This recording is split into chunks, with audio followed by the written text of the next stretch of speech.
Krisis ekonomi 1939. Dari depresi besar menuju perang.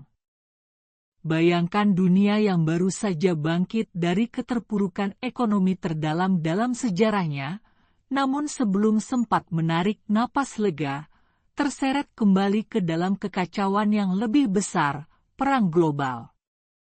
Tahun 1939 bukan hanya awal dari Perang Dunia Kedua, tapi juga bab kelam lanjutan dari krisis ekonomi yang tak kunjung reda.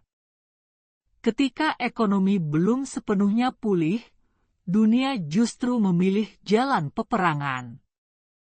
Mengapa krisis ini tak mampu diredam? Apa yang mendorong negara-negara beralih dari pemulihan menuju konfrontasi? Artikel ini akan membawa Anda menyusuri pusaran krisis 1939 yang menjadi jembatan antara kehancuran ekonomi dan ledakan konflik berskala dunia. Tahun 1939 menjadi salah satu titik penting dalam sejarah ekonomi dunia. Meskipun kerap dilihat sebagai tahun awal pecahnya Perang Dunia Kedua, krisis ekonomi yang melatar belakangi periode ini tidak bisa diabaikan.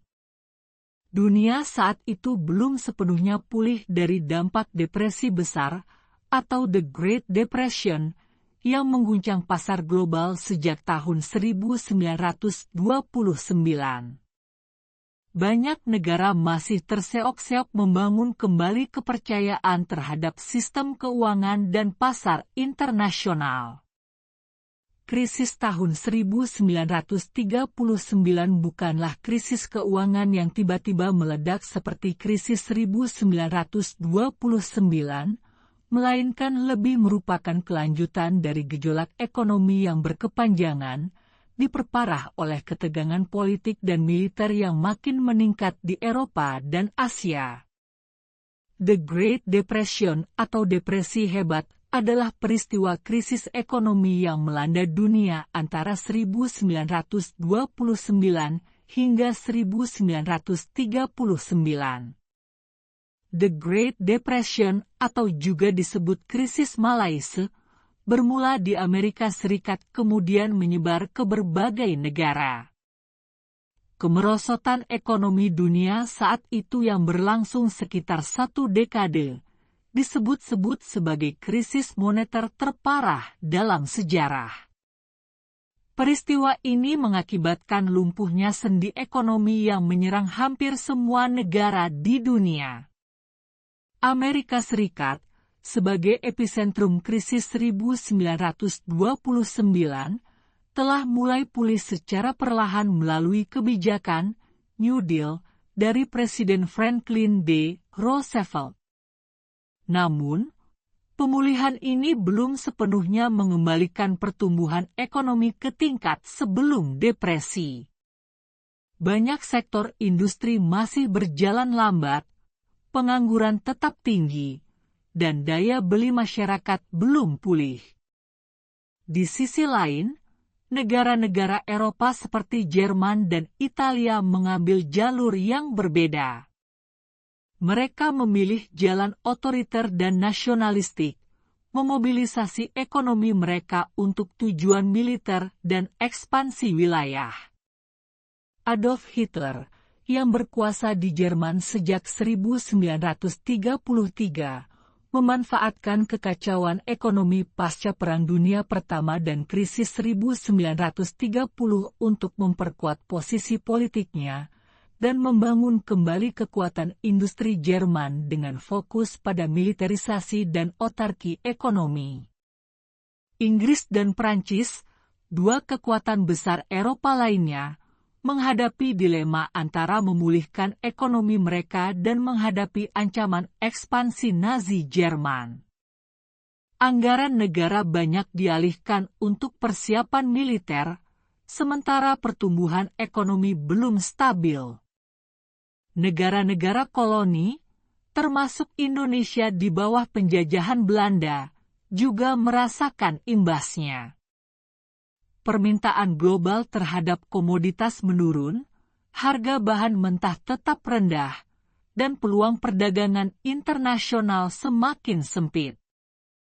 Krisis ini tidak hanya bersifat ekonomi, tetapi juga sosial dan politik, karena banyak masyarakat mulai kehilangan kepercayaan terhadap kemampuan pemerintah dalam mengelola perekonomian dan menjamin stabilitas.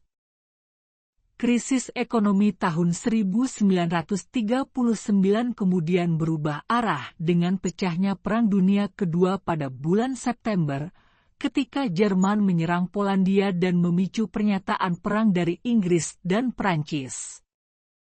Perang itu sendiri membawa dinamika baru dalam perekonomian global. Negara-negara besar mulai beralih ke ekonomi perang atau war economy, dengan peningkatan produksi senjata, kendaraan tempur, dan logistik militer. Ironisnya, bagi beberapa negara seperti Amerika Serikat dan Jerman, mobilisasi besar-besaran untuk perang justru menjadi momentum kebangkitan industri dan penurunan angka pengangguran. Namun bagi dunia secara keseluruhan, 1939 tetap tercatat sebagai tahun yang memperpanjang luka akibat depresi dan menjadi awal dari konflik paling berdarah dalam sejarah umat manusia. Perang Dunia Kedua mengubah haluan politik dan struktur sosial dunia. Perserikatan Bangsa-Bangsa, atau PBB, didirikan untuk memperkuat kerjasama internasional dan mencegah konflik-konflik yang akan datang. Para kekuatan besar yang merupakan pemenang perang, Amerika Serikat, Uni Soviet, Tiongkok, Britania Raya, dan Prancis, menjadi anggota tetap Dewan Keamanan Perserikatan Bangsa-Bangsa. Uni Soviet dan Amerika Serikat muncul sebagai kekuatan super yang saling bersaing dan mendirikan panggung perang dingin yang kelak bertahan selama 46 tahun selanjutnya. Sementara itu, pengaruh kekuatan-kekuatan besar Eropa mulai melemah, dan dekolonisasi Asia dan Afrika dimulai. Kebanyakan negara yang industrinya terkena dampak buruk mulai menjalani pemulihan ekonomi.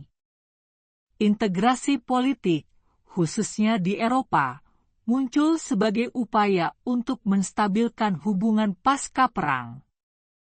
Krisis ekonomi 1939 memberi pelajaran penting tentang keterkaitan antara kondisi keuangan, kebijakan politik, dan stabilitas global. Ia menunjukkan bahwa krisis tidak selalu datang dalam bentuk keruntuhan pasar saham atau kebangkrutan massal, melainkan bisa hadir sebagai krisis kepercayaan, krisis distribusi sumber daya, dan krisis kepemimpinan. Dunia yang belum pulih dari luka ekonomi dibiarkan terjerumus dalam konflik bersenjata, yang kemudian membawa kerusakan jauh lebih besar, baik secara ekonomi maupun secara kemanusiaan.